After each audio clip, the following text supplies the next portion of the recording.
Alors, on considère une expérience aléatoire d'ensemble d'univers oméga associé à une probabilité grand P.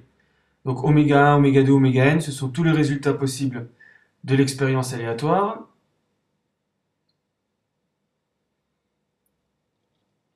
Alors, définir une variable aléatoire, grand X, c'est définir une application qui a pour ensemble de départ oméga et ensemble d'arrivée grand R.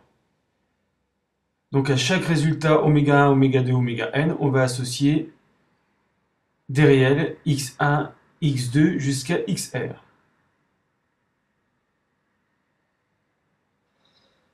Alors on aura toujours r plus petit ou égal à n.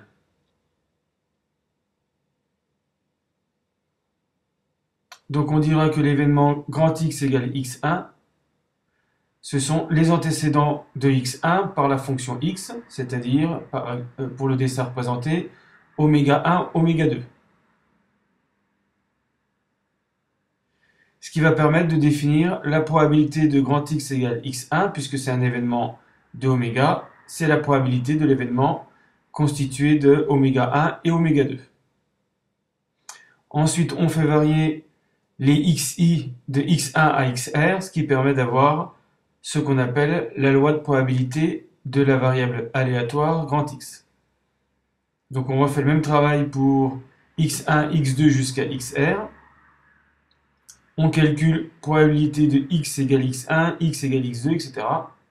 qu'on va appeler P1, P2 jusqu'à PR. Et on obtient ce qu'on appelle donc la loi de probabilité de grand X.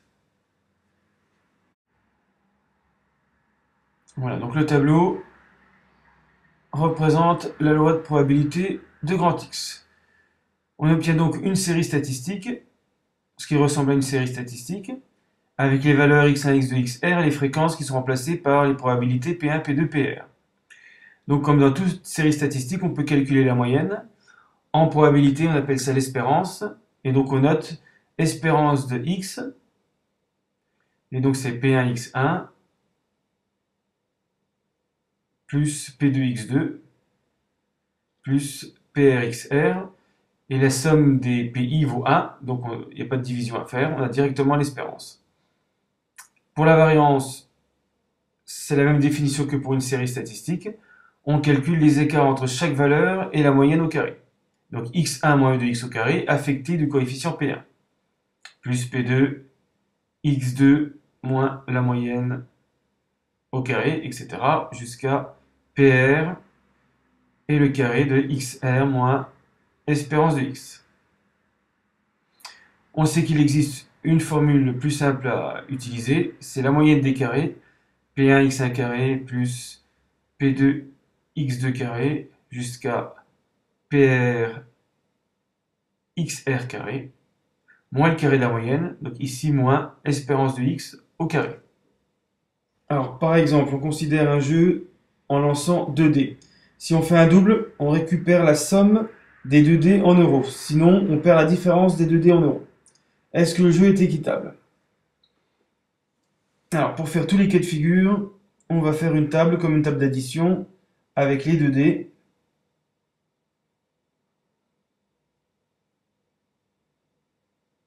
Donc, on va obtenir 36 cases, puisqu'il y a 36 issues élémentaires.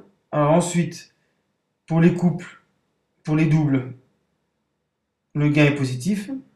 Donc, par exemple, pour 6-6, on gagne 12 euros. Par contre, pour tout le reste, le jeu est perdant.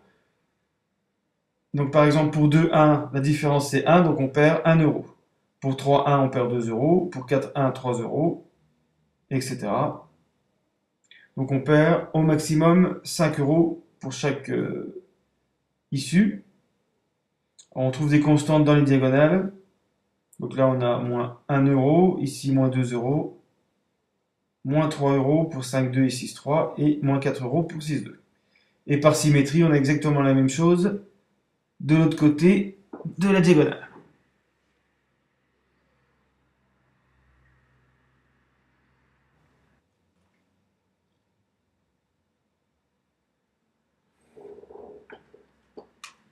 Alors, on a ainsi défini une variable aléatoire qui à chaque résultat AB associe un gain, positif ou négatif. Alors par exemple, donc grand X part toujours de oméga et A est à valeur réelle. Par exemple, le couple 1,4, si on obtient 1,4 comme résultat, on va lui associer une perte de 3 euros. Et donc le tableau donne toutes les valeurs possibles prises par grand X. Donc ça va aller de moins 5 à moins 1 pour les négatifs et de 2 à 12 pour les positifs. Donc on reprend toutes les valeurs possibles de grand X, donc moins 5, moins 4 jusqu'à moins 1, et puis 2, 4, 6, 8, 10 et 12. Il va falloir calculer les probabilités des grand X égale XI. Alors par exemple, grand X égale moins 5, on obtient deux résultats, 1, 6 et 6, 1. Si les deux sont supposés équilibrés, la probabilité de chaque case, c'est 1 sur 36. Donc la probabilité de grand X égale moins 5, c'est 2 sur 36. Voilà, grand X égale moins 5, c'est un événement. 2 oméga, c'est la réunion en fait des issues 1, 6 et 6, 1. Donc calculer la probabilité de X égale moins 5, c'est calculer la probabilité de cet événement. Donc 2 sur 36. Ensuite, on recommence avec moins 4. Donc on a compris qu'il fallait compter le nombre de cases. Donc ici 4 sur 36. Pour moins 3, ça va encore augmenter. 6 sur 36. Pour moins 2, 4 et 4, 8 sur 36.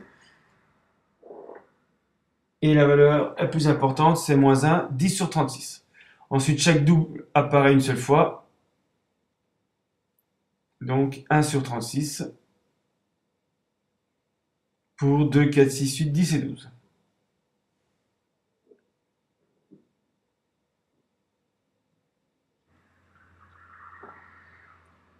Ouais, il ne reste plus qu'à calculer l'espérance. Donc on pourrait calculer 2 36e fois moins 5 plus 4 36e fois moins 4, etc. Autant tout mettre sur 36 et ne garder que les numérateurs. 2 par moins 5, moins 4 fois 4, moins 3 fois 6, moins 2 fois 8, moins 1 fois 10, etc.